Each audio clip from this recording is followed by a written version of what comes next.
Alright guys, I was actually installing Windows 10 on here, and I was installing Windows 10 Home, but here's the thing, so I'm actually going to cover it right now. I used the product key for my Toshiba laptop, the case,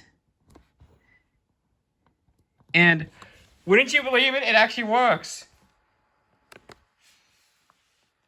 And now on this topic, now on Windows 10, once you activate Windows, the product key gets hard-coded into the CPU.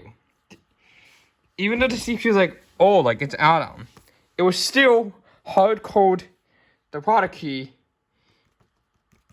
into the CPU. I didn't think that actually worked, but that actually does. No way. A product key from a Toshiba laptop. No actual way. That actually worked.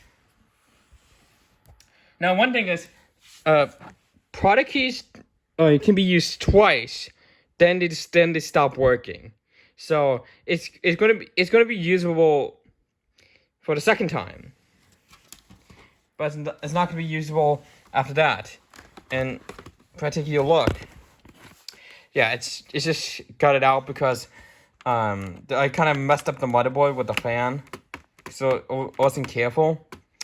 But when I first got the Toshiba laptop, I actually smashed the screen, which is my oopsie.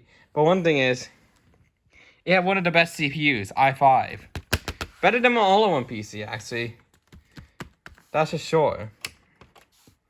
Now, it had a hard drive in here, and then I transferred the files from that over to an SSD, which is this one, OCZ Petrol.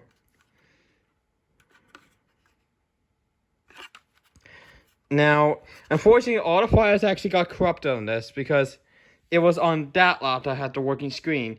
The SATA read on it stopped working, and I had to actually completely factory reset it, and means that I lost all my files. But luckily, some of those files were backed up. Luckily, for some that weren't, I lost that.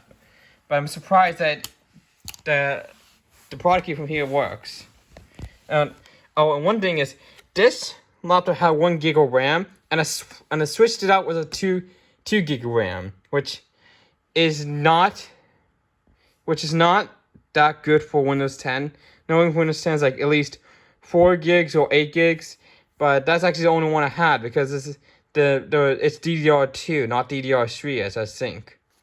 Like this one here is DDR3, but they won't fit. The one that's in here is DDR2. That comes from Windows Vista, and Windows XP computers. Yeah, but I'm surprised. The product key from here actually works on here, and that kind of makes sense. For this laptop, I never used that product key that's under the case because it's only there for backup when you reinstall Windows, as you can see. So, I'm surprised. Oh! And, I think the taskbar restarted, but let's close the Microsoft Store. So now, it actually is actually activated now. Now, this originally comes with Windows 7 Starter. And I corrupted the data on that when it was on Windows 7. Plus, look at that. I can't even use this product key because of this. The complete ink for the numbers is gone. So that actually came in handy. This came in handy at the right time. So I want the store to close. There we go. Now, the only one computer in Alameda country, not the 88 ones, all the rest of them have 4 gig of RAM, which does open up like Windows. Like you see, this one's very, very slow because it's on 2 gigabytes. And once on 4 gigabytes, it works fine. It's just that YouTube is unbearably laggy. So it should at least have like 8 gigabytes or 8 gigabytes of RAM or 16 gigabytes of RAM. Come on. You can see how slow this thing is. It's not the hard drive, by the way. It's not the hard drive. If I put an SSD, it would be like the same speed. It's from the CPU, and the RAM I put in, which is only single channel. It's so slow.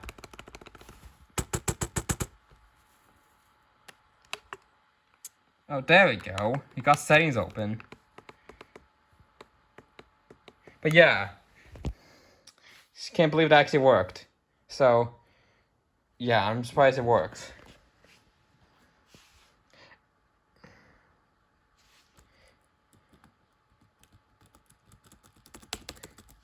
It's so slow, as you could tell. Now, if I did have the motherboard in here, if I didn't mess up the fan when I'm replacing the zone place, this would have still been a good laptop. Still, it would still be a good laptop with the SSD upgrade. Oh, here we go. Jeez, this thing's slow. Wait, it's still not activated. I saw it activated with that product key I used. Huh. It said activate Windows, so I think it might have just crashed. I think that's why. But yeah, I didn't think it actually worked.